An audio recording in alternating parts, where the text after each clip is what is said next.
C'est une vieille ville du Sud. Les gens croient qu'elle est hantée. C'est un cri à glacer le sang. Ça me pourchassait. Une entité sombre et diabolique. Il était en colère et terrifiant.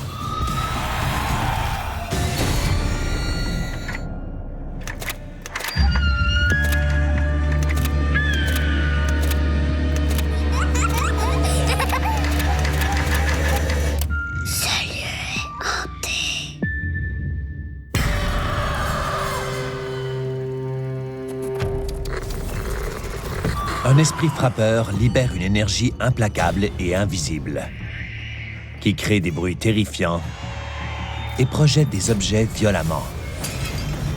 C'est un rappel troublant que les énergies paranormales sont tout autour de nous, déterminées à faire sentir leur présence. Quand les esprits frappeurs se manifestent, c'est très souvent parce qu'ils désirent que leur message soit su et reconnu. C'est fort, tapageur et bruyant.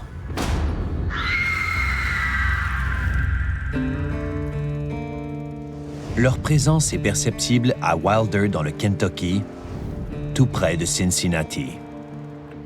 Située sur les berges de la rivière Licking, cette ville compte plus de 3000 habitants. Wilder fait partie du nord du Kentucky, qui a été colonisé vers 1789.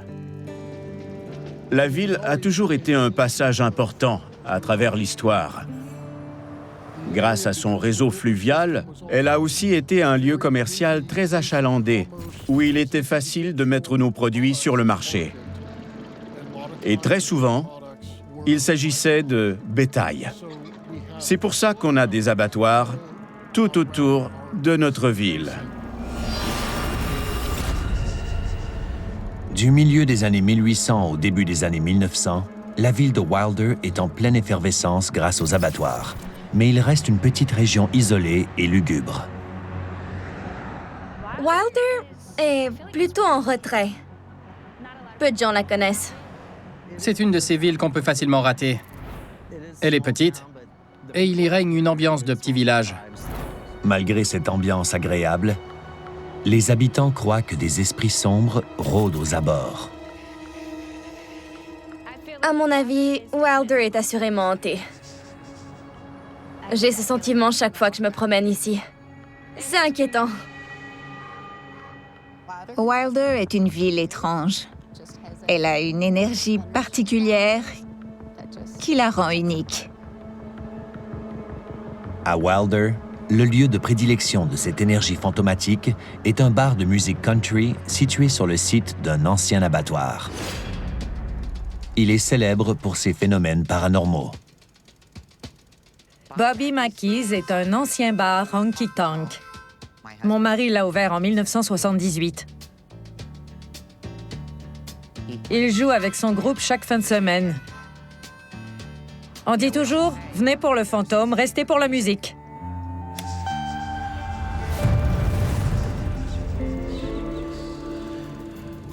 Entrevue de Matt, prise 1. Je m'appelle Matt Coates. Je travaille dans ce bar depuis près de 20 ans. Matt est notre responsable de la sécurité et de l'entretien. Il est en quelque sorte mon bras droit. Je ne pourrais pas faire mon travail sans lui. Matt a vécu et vit encore de nombreuses expériences paranormales. Je ne croyais pas aux fantômes avant de commencer à travailler ici.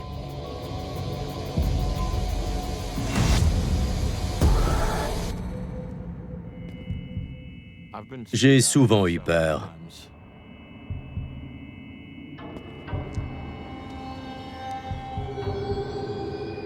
La première fois que j'ai été témoin d'un phénomène étrange ici au bar Bobby Mackey's, ça devait être en 2004. Une nuit, j'étais en train de réparer une table qui s'était dévissée. Il n'y avait que quelques lumières allumées, juste assez pour bien voir ce que je faisais.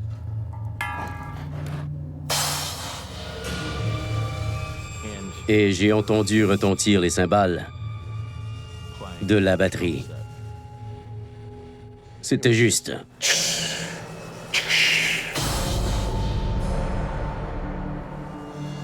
Je voyais les cymbales se balancer d'avant en arrière.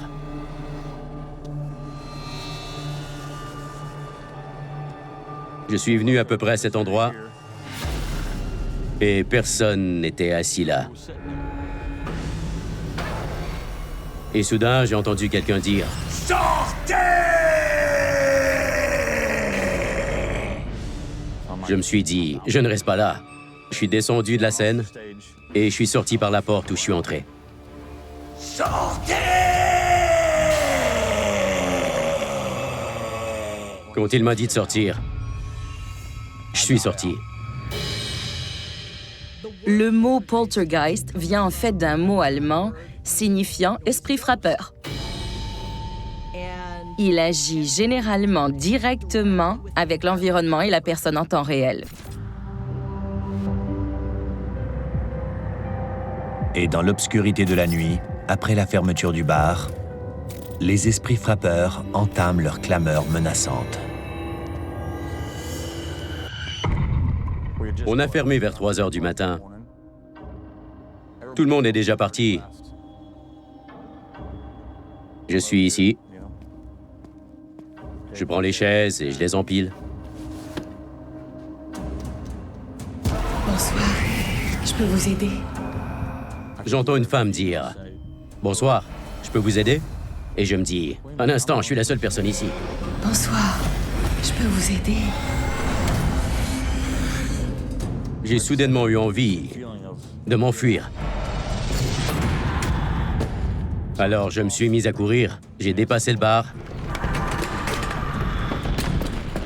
et je suis sorti par la porte où je suis entré.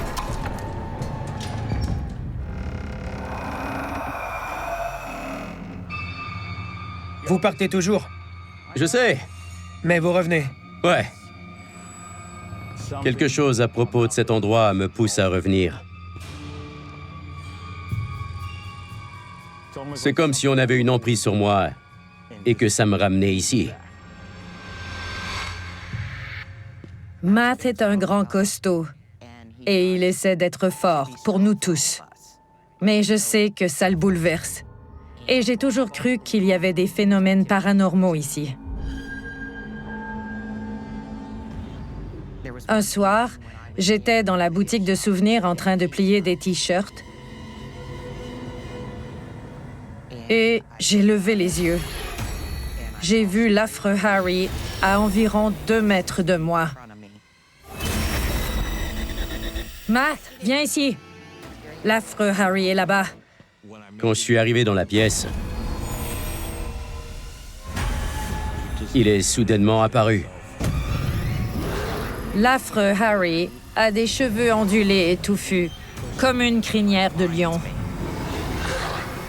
Il est tout simplement terrifiant. C'est pour ça que je l'ai surnommé l'affreux Harry.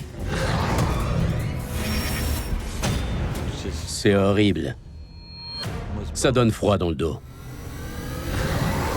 C'est comme regarder Satan. C'est le mal à l'état pur. Ce bar se trouve sur les lieux d'un ancien abattoir. Et c'est très intéressant que cette entité se présente sous une forme presque animale. Elle est née de l'énergie négative qui était présente à cette époque.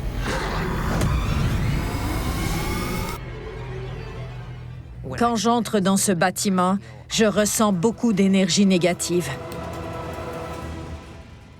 J'ai peur, comme s'il y avait quelqu'un derrière moi et qui me surveillait à tout moment.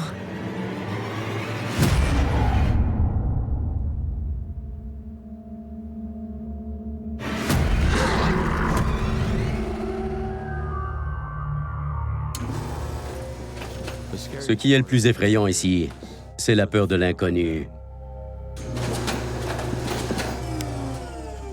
C'est ce qui se cache et nous observe constamment. Et on ne sait pas ce que c'est.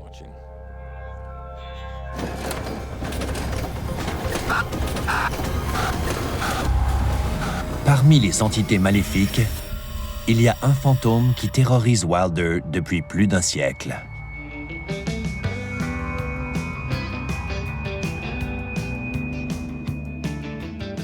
Un samedi soir, après que le groupe de Bobby a fini de jouer,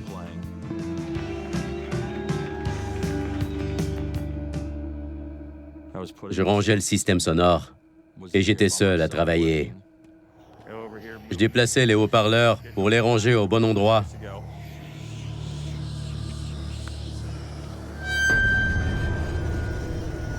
Soudain, j'ai vu une femme qui était debout à la porte. Elle n'avait pas de tête. À Wilder, dans le Kentucky, le bar Bobby Mackey's continue d'avoir des visites d'esprits frappeurs. Mais une nuit, Matt est horrifié par la vue d'une femme sans tête. Je me suis dit, bon sang, qu'est-ce que c'est? Et elle s'est mise à marcher là-bas. J'ai couru jusqu'ici pour voir où elle était passée.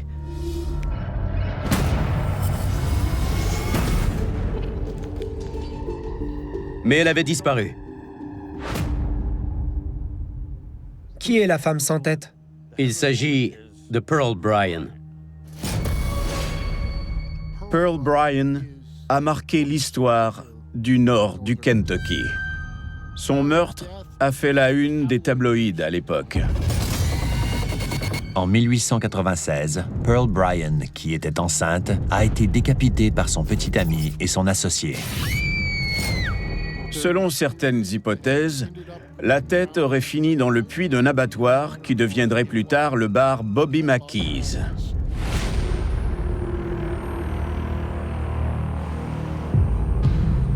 Elle se serait retrouvée dans la rivière Licking.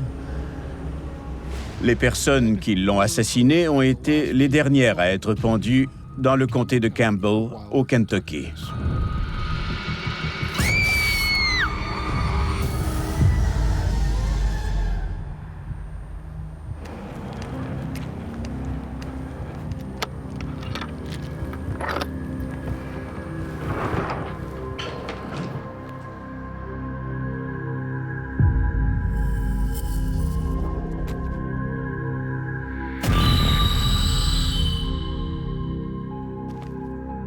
C'est à l'intérieur de cette fenêtre que se trouve le puits.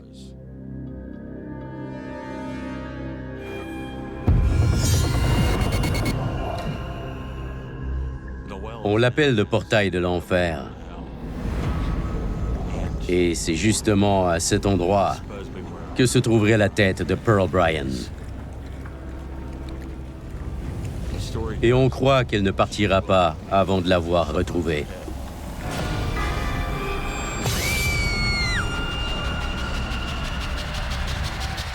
C'est ici, dans les recoins les plus sombres du bâtiment, que Matt vit la nuit la plus effrayante de sa vie. S'il y a un endroit où vous ne voulez pas aller seul, c'est au sous-sol. Vous pouvez nous en dire plus à ce sujet? Je m'étais promis de ne jamais en parler.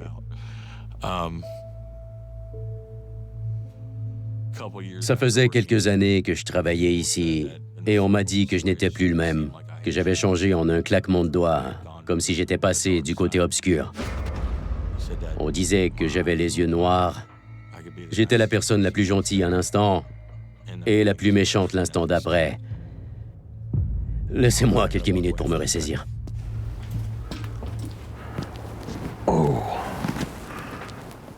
Ça va? J'ai envie de pleurer, je ne sais pas.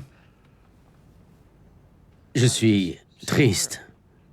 Je suis juste un être humain. Je ne sais pas ce que c'est. C'est comme s'ils ne voulaient pas que je parle. Qui sont-ils? Le côté obscur du sous-sol. Et qu'est-ce que ce côté obscur du sous-sol vous a fait? C'est à ce moment-là que je me suis senti possédé.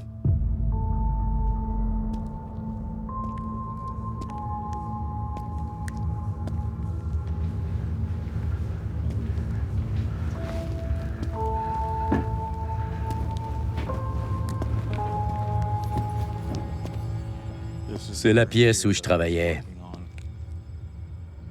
Je réparais des tuyaux qui étaient gelés.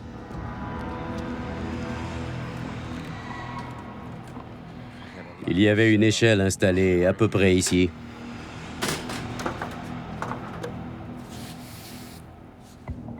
J'en suis descendu. Et en me retournant, j'ai ressenti une douleur derrière les épaules. J'ai senti qu'on me soulevait. Une entité m'a projeté à travers la pièce.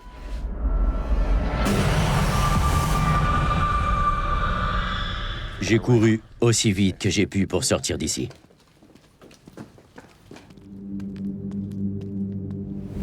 J'ai eu la peur de ma vie. On voit souvent des esprits frappeurs bouger et lancer des objets. Ils le font parfois avec des personnes. Je pense qu'ici, l'esprit se sent en danger et veut libérer son espace. Il essaie de faire sortir Matt.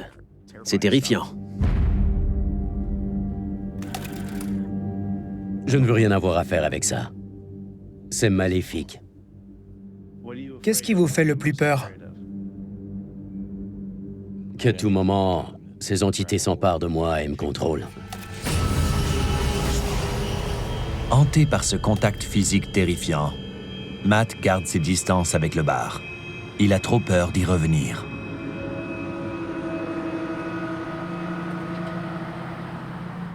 Matt est notre protecteur, et c'est le rôle qu'il joue. Il ne veut pas que l'un d'entre nous voie qu'il a peur.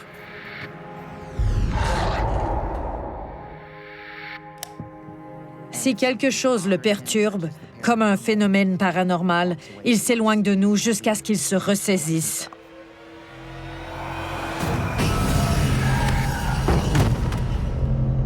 Comment faites-vous pour revenir ici après une telle expérience? Pendant environ 2 semaines, je ne suis pas revenu ici. Je ne sais pas si c'est par amour de la musique country, des gens ou des esprits, mais je reviens toujours. Ils peuvent m'effrayer autant qu'ils le veulent, mais pour une raison ou une autre, je reviens toujours.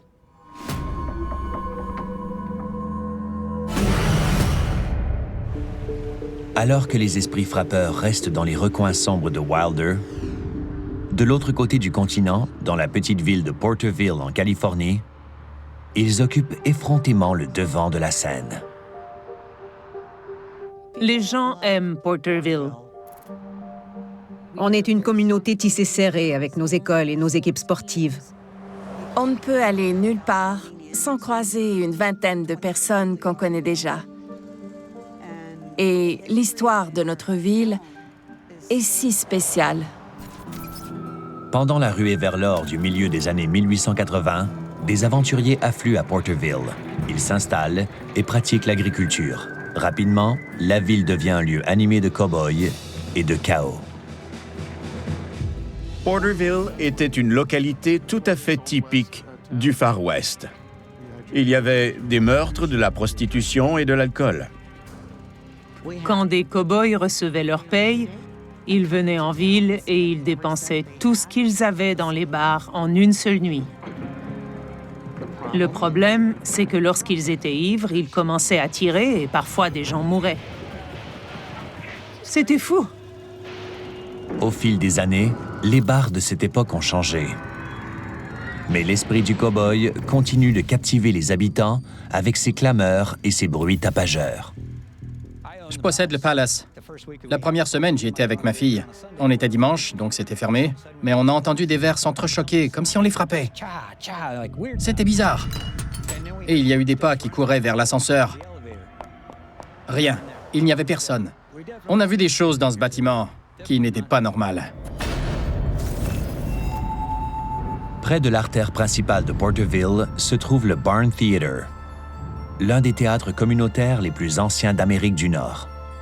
Fondé en 1948, c'est un havre que chérissent les amateurs d'art dramatique. Entrevue de Denise, prise 1. Je m'appelle Denise Everhart. Je fais partie de l'équipe du Barn Theatre depuis 14 ans. La première fois que je suis venue ici, je ne connaissais personne.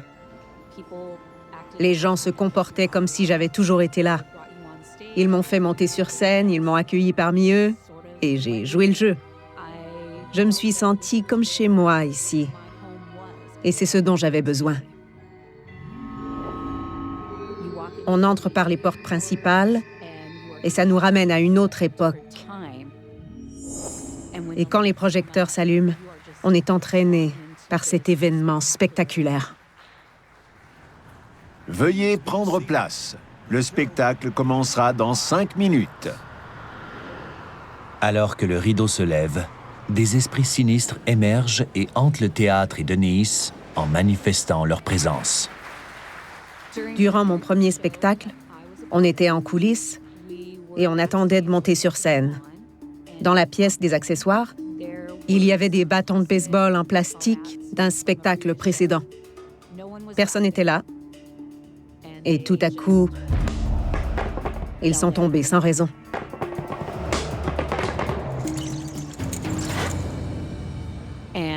Lors d'une production théâtrale, il y avait une radio qui servait d'accessoire. Elle n'était pas branchée. Elle n'avait pas de pile. Et elle s'est mise à fonctionner. Le metteur en scène l'a retirée et l'a apportée en coulisses. Les gens n'arrivaient pas à l'arrêter.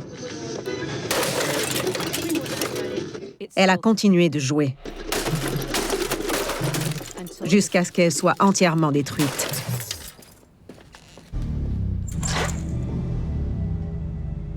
Je fais partie de l'équipe du Barn Theatre depuis 1987. Je crois qu'il est fortement hanté.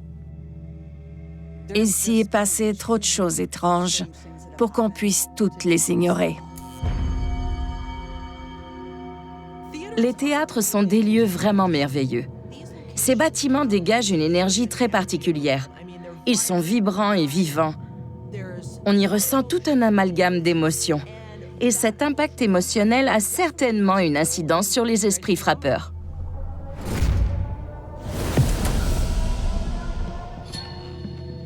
Un soir, après une répétition, mon amie Wendy et moi étions assises sur la scène.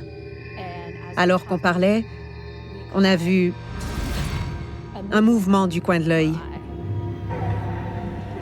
Il y avait une ombre sur le mur du fond. On l'a vue devenir plus grande et encore plus grande.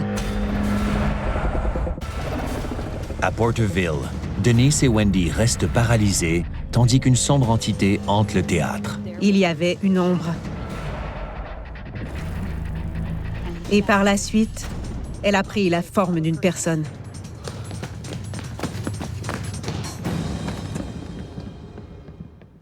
J'étais sous le choc. Je n'avais jamais vu ça durant toutes les années que j'avais passées dans ce théâtre. C'était comme si cette entité attendait qu'on la suive. Et elle a disparu.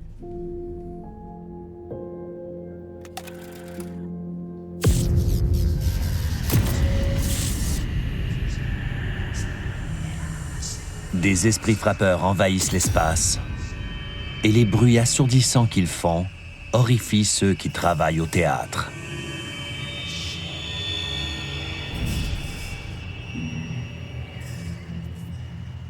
Mon mari et moi, on installait des lumières dans la salle. C'était la nuit. J'étais assise sur scène et il était là-haut à les brancher. On discutait ensemble. Je me suis tue. Et il m'a crié « Peux-tu arrêter, s'il te plaît, de faire autant de bruit ?»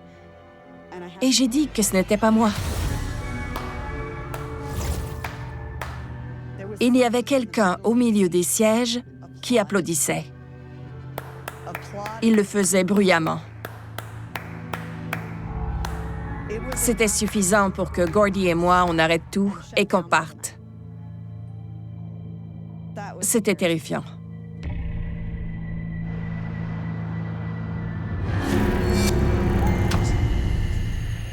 On a plusieurs esprits qui choisissent d'être ici.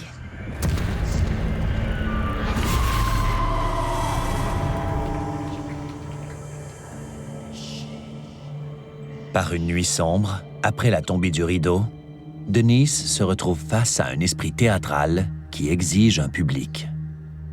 Après une représentation, je me dirigeais vers l'entrepôt pour vérifier que toutes les lumières étaient éteintes. Les rideaux étaient tirés et en les traversant, j'ai vu la silhouette d'une femme. Elle portait une longue robe blanche de style victorien. Elle avait des cheveux longs. Elle était étincelante. Et j'avais tellement peur.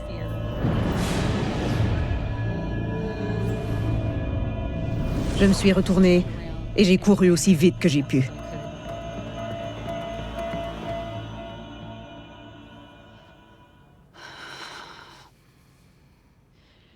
Cette expérience m'a totalement convaincue qu'il y a encore des esprits ici. Ce sont de bons exemples de manifestations d'esprits frappeurs. Mais celui-ci se situe à un tout autre niveau. Ça pourrait être une énergie résiduelle. Je ne peux pas en être certain, mais ça pourrait être lié au passé sanglant et chargé de Porterville.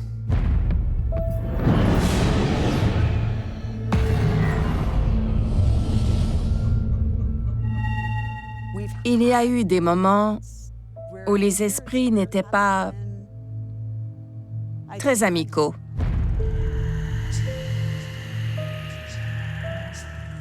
On était quelques-uns dans le théâtre. On était assis sur des sièges. Et tout à coup, on a entendu des cris. On aurait dit qu'une personne était attaquée. On a fouillé tout le bâtiment pour la trouver.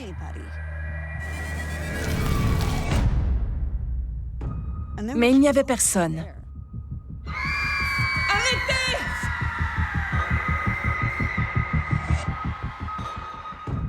C'est probablement la chose la plus terrifiante qui m'est arrivée ici. Les cris incessants des fantômes ont à peine disparu des couloirs du théâtre lorsque Denise est à nouveau témoin d'un phénomène.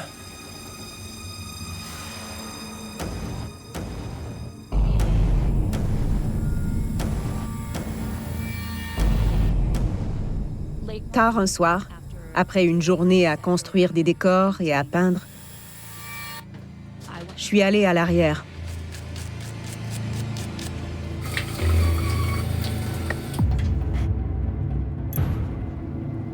Les lumières se sont éteintes. Je suis sortie de la pièce.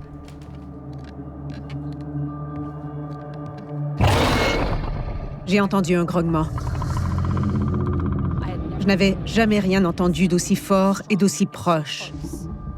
C'était effrayant. J'ai couru à travers les rideaux, j'ai franchi la scène et je suis partie. Je savais que ce que j'avais vu et entendu me poursuivait. Terrifiée par un cri inexpliqué et bestial, Denise prend ses jambes à son cou.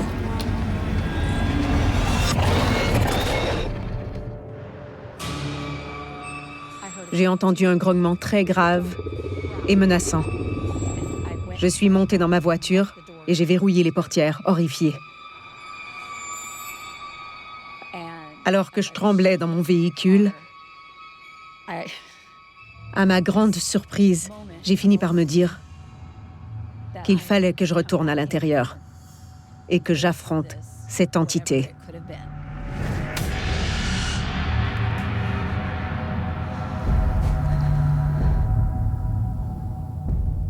Je suis revenue, je tremblais. Et j'ai crié « Tu n'es pas la bienvenue! Tu dois partir et ne jamais revenir! » Je sais que ça peut sembler ridicule, mais à ce moment-là, j'ai essayé de reprendre ce qu'on avait pris de mon âme avec ce grognement. Rien de maléfique ou d'indésirable n'est autorisé ici. C'est un lieu sûr. Un lieu d'amour. Et on ne l'a plus jamais entendu.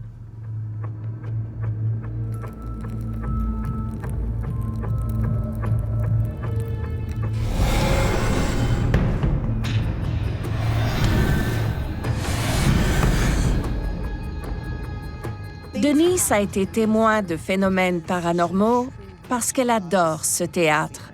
C'est aussi la raison pour laquelle on a des fantômes. Ils sont ici à cause de ce que ce théâtre représentait pour eux, de leur vivant.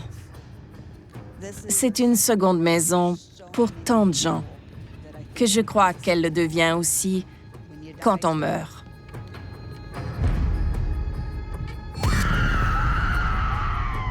Quand je vais mourir, il y a de fortes chances que ce soit l'endroit où je reviendrai. Parce que ça a toujours été un lieu où je pouvais être moi-même.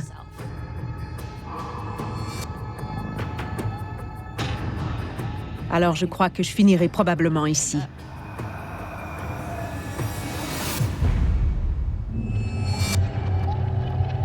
Tandis qu'une lueur fantomatique persiste sur Porterville, à 4000 km à l'est se trouve Benson, en Caroline du Nord, une ville agricole animée d'une ferveur religieuse où des esprits frappeurs commettent des horreurs terrifiantes. Benson, en Caroline du Nord, a commencé à apparaître sur la carte en 1874. À une certaine époque, la ville était principalement connue pour son commerce de mules.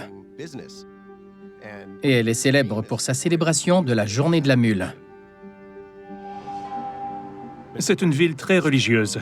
Elle est très conservatrice. Elle paraît très accueillante, mais elle a une histoire très sombre.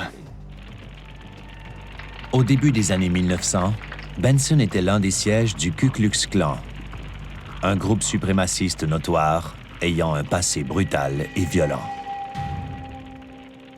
De nombreux membres du Ku Klux Klan faisaient partie de la confession baptiste de Benson.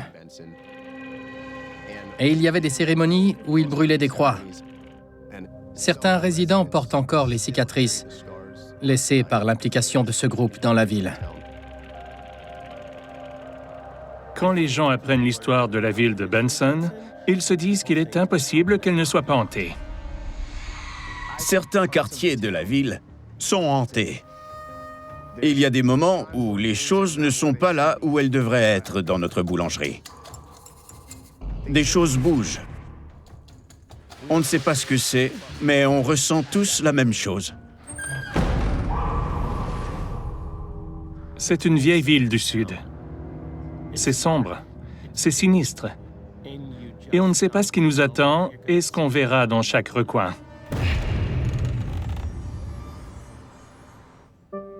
Je m'appelle Shane Booth.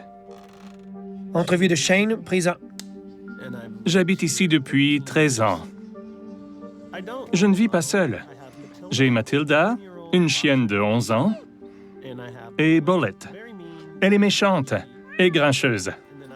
J'ai aussi des poules et un coq. Il s'appelle Alan.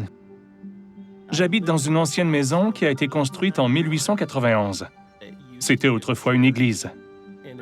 Et ça a été génial de découvrir l'histoire de cette demeure et de lui donner une nouvelle vie. C'est comme mon musée familial. Peu de temps après avoir restauré sa maison, des perturbations physiques et des bruits dérangeants résonnent dans les couloirs. La première fois où je me suis dit qu'il y avait peut-être quelque chose d'anormal ici, c'est peu de temps après mon emménagement. J'entendais des voix, des pas et des cognements. Une nuit en particulier, alors que je dormais, j'ai été réveillé par les bruits de ma chatte, Bullet, qui faisait des allers-retours dans le couloir. Et j'ai entendu quelque chose qui la poursuivait.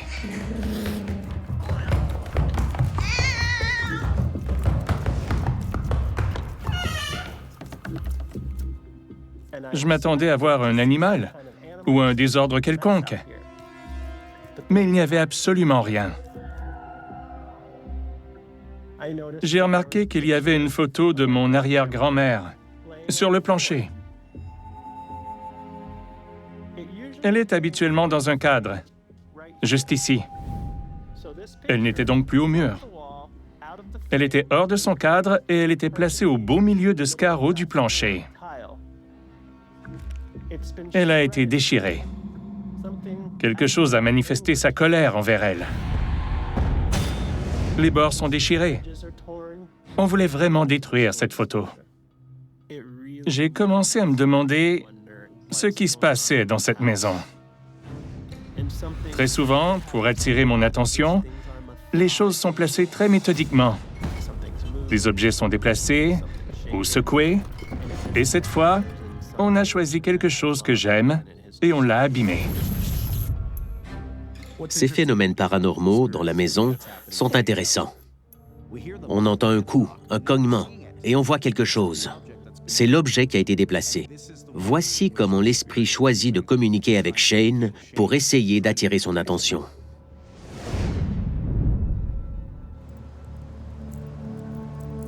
Un an plus tard, en plein hiver, une présence effrayante exige toute l'attention de Shane. J'étais coincé chez moi.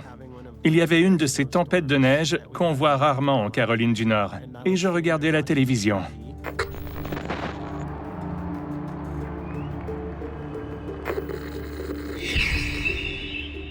J'avais de plus en plus froid.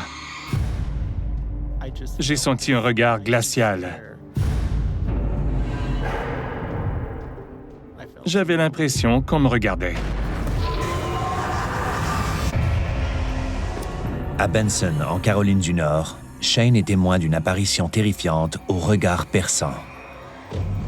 J'ai vu un vieil homme. Il avait l'air méchant. Il fronçait les sourcils. J'étais tétanisé. Il se tenait fièrement debout comme un intimidateur, me fixant droit dans les yeux et me défiant de le regarder. Dès que je me suis retourné, il a disparu. Et mon sang s'est glacé. C'était comme une confirmation. Je savais que cette demeure était hantée. J'avais enfin vu la personne. Cet homme n'était pas amical. Quand on est gay dans le sud des États-Unis et dans une petite ville, on sait quand on n'est pas le bienvenu. Et c'est ce que le regard de cet homme voulait me dire dans ma propre maison.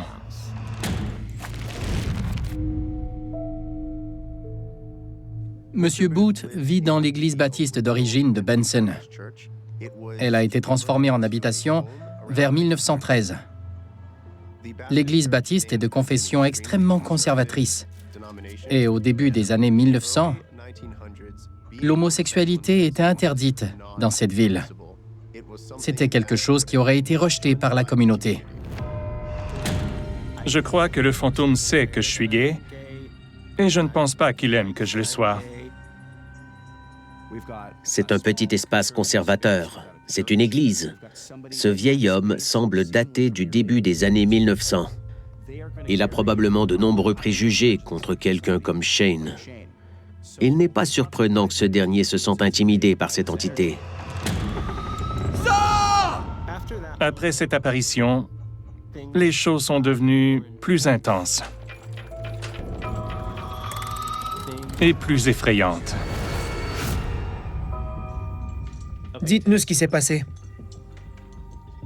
Un soir, j'étais assis là, et Mathilda était allongée avec son jouet. C'est un hot dog de cette taille environ. Et elle voulait que je le prenne et que je le lance plus loin pour qu'elle aille le récupérer. Mais une fois, elle l'a lancé et il s'est arrêté dans les airs. Il a flotté un peu. Il a fait un virage à 45 degrés et il est tombé. Je ne savais pas à quoi en penser. Ça m'a fait peur parce que je venais de le voir en suspension dans les airs. Ce mouvement du jouet dans les airs est un très bon exemple de ce qu'un esprit frappeur peut faire. Les chiens font partie des animaux qui peuvent nous signaler qu'il y a quelque chose d'anormal, parce qu'ils agissent de manière semblable à ces entités.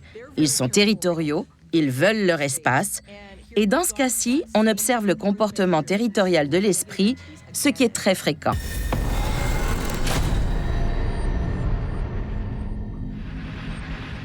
Pour Shane, cette bataille pour le contrôle territorial prend une tournure surprenante et terrifiante. C'était pendant la pandémie, alors en 2020. Je suis allé au lit et Matilda était couchée avec moi. Et pendant que je dormais, au milieu de la nuit, une force sinistre déclenche une horrible attaque électrique sur Shane. J'ai senti une grande décharge électrique. C'était intense. J'avais l'impression que quelque chose de diabolique traversait mon corps, comme si on essayait de me faire du mal. J'étais sous le choc. Une entité essayait de me posséder. J'ai prié. Je ne suis pas du genre à le faire, mais je priais pour qu'on me laisse tranquille.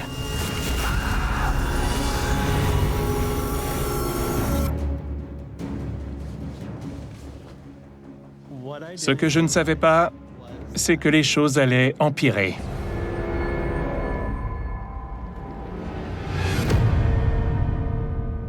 La nuit, après celle où j'ai reçu cette décharge électrique,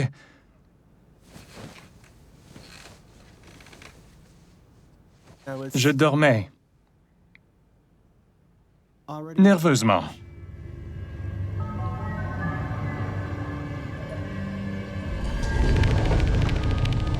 Je me suis réveillé dans mon lit, qui était dans les airs, probablement à 60 cm du sol.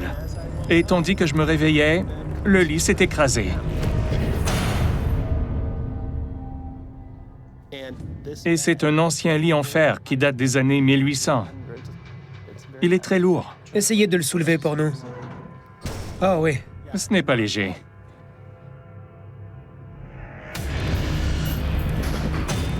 Le lit redescend. Matilda saute dessus et commence à m'attaquer. Cette chienne ne l'a jamais fait auparavant. Elle était possédée. Je ne savais pas quoi faire et je devais me battre ou fuir. Et au lieu que Matilda soit attaquée, elle est devenue l'assaillante.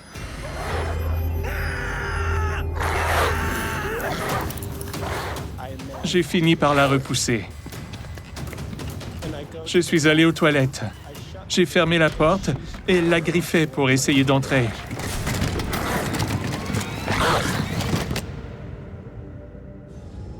Et tout à coup, ça s'est arrêté. Alors j'ai ouvert la porte et elle était là, assise, à me regarder. Et elle a sauté sur le lit et s'est blottie contre moi comme si de rien n'était. Le fait que ce lit a été soulevé avec Shane dessus nous donne une idée de la puissance et de l'intensité de cette entité. C'est terrifiant. Imaginez ça. Vous dormez dans votre lit et ce dernier est soulevé dans les airs par une énergie invisible. C'est vraiment troublant. Je crois que ça veut dire que vous n'êtes pas le bienvenu.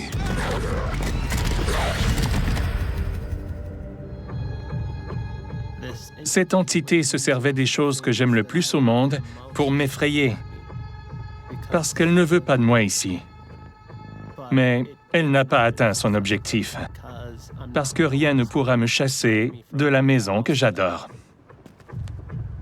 Shane tient bon. Mais il y a toujours un esprit frappeur qui hante sa maison de rêve. Cette entité s'est remise à cogner et à déplacer des objets. Rien de tout ça n'a cessé. Mais je pense que son pouvoir n'est plus aussi puissant. Je me sens bien ici. C'est ma maison et je ne veux pas être chassé par quoi que ce soit. Qu'il s'agisse d'une ancienne église, d'un théâtre ou d'un bar, le lien entre des espaces publics chargés d'une énergie particulière et des esprits frappeurs est indéniable. Plusieurs de ces petites villes ont des histoires vraiment fascinantes. Et lorsque vous vous retrouvez dans ces espaces publics et ces lieux historiques, il y a fort à parier que vous finirez par être confronté à des esprits frappeurs.